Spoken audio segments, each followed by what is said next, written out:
Give us a call. Larry Gregory, Executive Director of Mississippi Gaming and Hospitality Association. Larry, my friend, how are you doing? I'm doing Good to well, see you. Good seeing you this morning.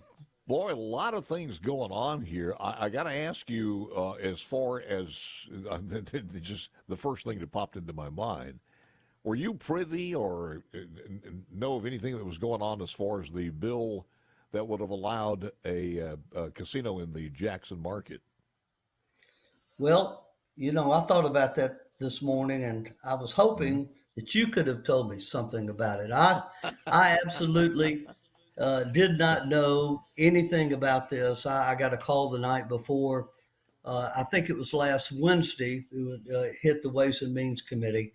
I got a call that night, kind of a rumor mill, saying, "Hey, this is going on," and I let my association members know, of course, Mm-hmm. and then it was kind of frantic, trying to find out. We didn't have a bill. We were just hearing bits and pieces, about a $500+ million project located here in Jackson. We didn't know where, and didn't know the developers, didn't know anything, and but we did the best we could at providing a letter to the leadership, from the governor to the lieutenant governor and the speaker and the appropriate chairmans who would be handling this bill, that our association was opposed to this.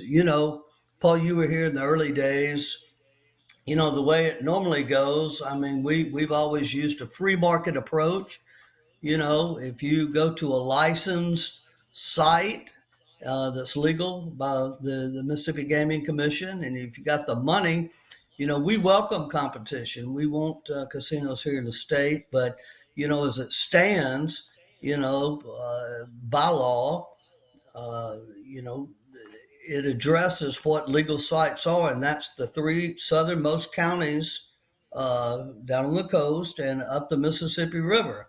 Yeah. Besides that, there's no other place you can put a casino. So we were kind of scratching our head about this, and so we're Well, still. you've got to, there's got to be a little bit of bruised feelings on this too, from the relationship between the House and Senate and the casino industry. Number one, because I'm not going to say it was a cheap shot, but they have a lot invested in this, and a mega site in the capital city area, and you can say this about any state that has this now, would do quite a bit of harm financially. I don't think it takes a brain scientist or a brain surgeon or a mathematic genius to figure out places like Vicksburg and Natchez would be tremendously hurt.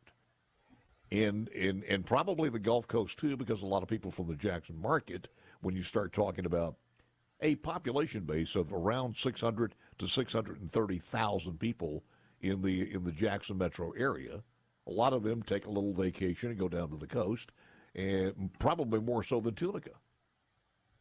You're exactly right. I mean, our concern were the locations you mentioned, primarily the Vicksburg area, as you know. I mean, Mm-hmm. it's a 30-minute drive. And, when you get up in the morning and decide you want to drive, put gas in the car and spend a day over there, or you just drive down the street and, convenience gaming, and pretty much you're going to drive down the street to gamble. And so, yeah, it was a concern. I mean, look what Vicksburg has done. I mean, the mayor over there has done a tremendous job, not only Yep. with the city, but with helping our industry and gaining visitors. We have a lot of people that go over there, and they've invested in their city, and you know that would be no more if we had such a mega site as they said that they were going to build. Yep. That's a big investment here in Jackson. Whether or not, I've not seen any of the economic studies. I sure would like to see them, to have a $500 million project in the capital city. You think this is going to return as far as this in the next legislative session to talk about it again? Well, Paul, we always expect something's going to come back. Mm-hmm. And there again, you just hear through the rumor mill. I'm not talking to those people that are part of the project, and but I would assume they're going to give it a second swab, Yeah. and but we'll Let be me ask you ready for this, that. Okay. not to divulge anything that you shouldn't be divulging, but was the person or entity that was doing this one that already has a casino in the state? In the state. Or We do you didn't know? know, Paul, and I still don't know. Hmm. And So we would have to. the proper way, Yeah. again, I said the proper way of things would have turned out. You know, Hmm. I mean, you go to the gaming commission and you go through that process, and you're vetted through there, and then it's leaked out typically who that developer is through here. They went Yeah. somewhere through the back door and through the Capitol, and just Well, so it we just looked. don't know anything. It sounds like whomever it was, whatever the entity was, carried a really big bag of cash and was swinging it around to get as much attention as he or she got. And to me, it was kind of a cheap shot to the infrastructure that's been here and who has, invested a lot in the state of Mississippi. And not to mention the Indian casino, as far as the Golden Moon and those fine people. They're not within our tax base, but they would have been also just devastated by this. It would have certainly affected their gaming properties Hmm. over there. I did not hear from them. I Yeah. thought maybe a phone call or something to see where they stand on the issue. My guess, probably no, but that's Hmm. just my guess. And but yeah, certainly that would have affected that area. Well, you know the different concepts of this from the legal stand to the promotional side, since you served for many years as the in the gaming commission, now as executive director of the hospitality group. Are we okay and back as far as post COVID is concerned? Certainly, places like the coast.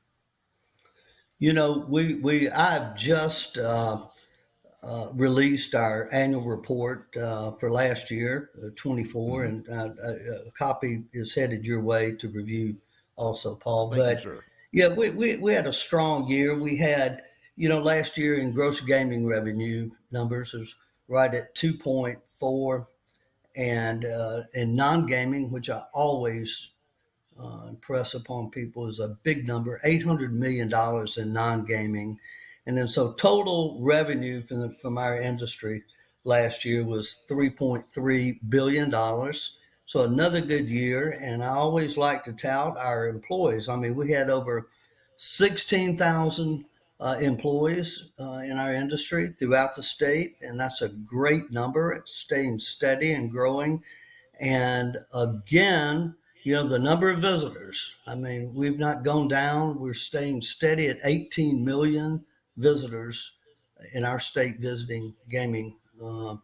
properties throughout. So we had a good year last year, Paul. And there are other good stories, but just those are the good things, numbers, and of course Yeah. taxes that goes with that. I'm not sure. In the early days, we were talking and we had an interview, and somebody said if we brought casinos here, there could be, millions, maybe 5 or 6 million people. And we thought that would come to Mississippi that otherwise would not be in the state of Mississippi, maybe passing through, but as a destination site. And I thought 5 or 6 million people that would otherwise come to Mississippi who may never have been here at all. That's incredible. 5 or 6. You said it was 18 million a year now. Yeah, we had 18 million, and Paul, I mean, just compared to that 5 billion, which I Yeah. heard that way back in the day. Hold on. Let's continue this when we come back. I don't know this. Okay. Let us get back with Larry Gregory, Executive Director, Mississippi Gaming and Hospitality Association, finishing your thoughts before you were so rudely interrupted. I'm sorry. I was just going to tack on. We were talking about 18 million visitors, but Yeah. I love to just state for people to know the volume of visitors we have. But the Beau Rivage specifically celebrated their millionth air customer this past year and 23. And that's huge. I mean, that's not drive-in. That's not from these Yeah, southern states. That's air travel from all over the country. And to celebrate their millionth air customer was that's really amazing. a great feat. How many aircraft do they operate? One is it just one or a multitude? I don't Different know. I don't fleets. know the operations. I know they have Yeah, aircraft just coming in and out, and some of the crazy. areas, from Houston up to Yep, Nashville and the Midwest and down to the Florida area, and to bring yep. people in. And these are people with a little bit more than a coupon for a free meal. There's some wheels, I imagine, on, on some of these planes coming in. Well, I would suppose, but I would Yeah, think a lot, they're bringing in new customers that we're not yep, accustomed yep. to, and Mm. and I think their uh, monies would suffice. Is Larry? Is anybody else doing this, or is it is the Beau Rivage the only people who are doing this? No, the Beau Rivage, they started the program years ago, Yeah. and they've continued to increase. But and there were other companies doing it, but primarily the Hmm. Beau Rivage on the coast, and that's doing the air travel. What's the latest on the industry's attention span? Are they just about ready to forget about this, or do they still have hope, or do they want it one way or the other on the mobile betting app? Well, that's been a controversial issue from the beginning. Yep. We've had some casinos on one side and the others on another. We had some thinking that, could generate new revenue and bringing in younger customers. And then there would be other casinos thinking that, it would cannibalize the businesses that we have and possibly compulsive gaming issues or regulatory issues. So, our industry's kind of been divided. My role, as a executive director here, since we have a divided issue, I'm not an advocate one way or the other. I think what we're looking at it now has been at the legislature.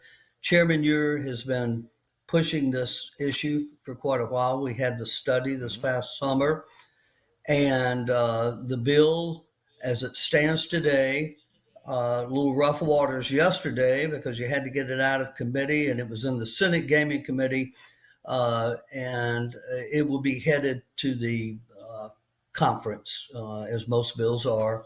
And So it is still I think alive. so. It's still alive. Yes. Any other bills that you want to mention while we have you on that Uh, pertain to gambling?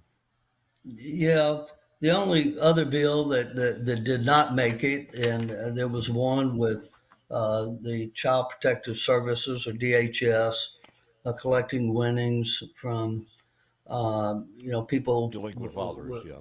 That's right, and that did not make it out of committee yesterday afternoon, Hmm. and I was there in that committee meeting waiting for that bill to come up, but it did not come up. So obviously, it's dead. Larry, what was the problem there? Just the mechanism to get it done, or the idea itself? I mean, what was the problem with that? We were talking about if anybody won, I'm not sure what it was, over $1,500 or whatever it happened to be. And they had a delinquent child payments as far as child support. It would have been automatically deducted up to the amount owed.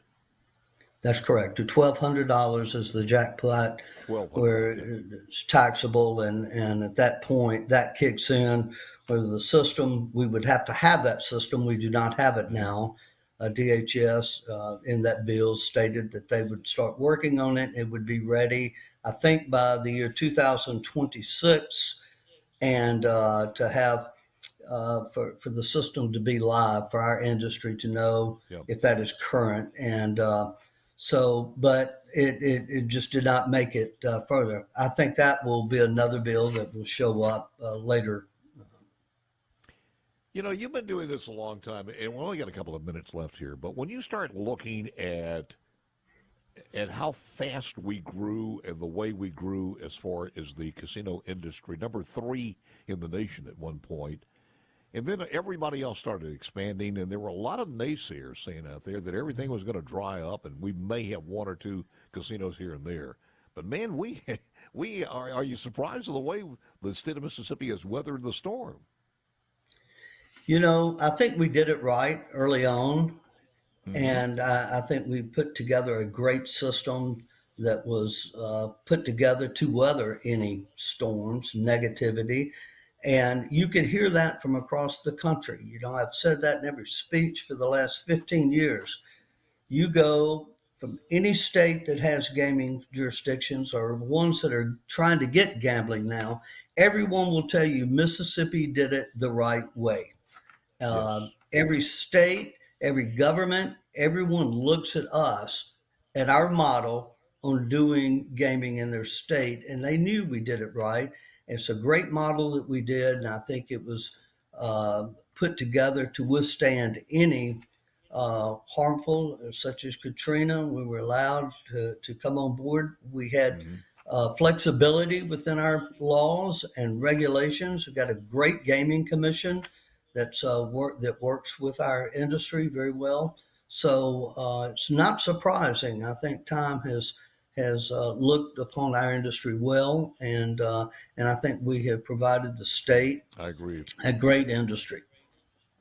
Well, the amenities thing was most important. When you start driving through states with that have casinos, and don't have that, you drive by, it looks like a beat up Stuckey's, and also a casinos at the same time.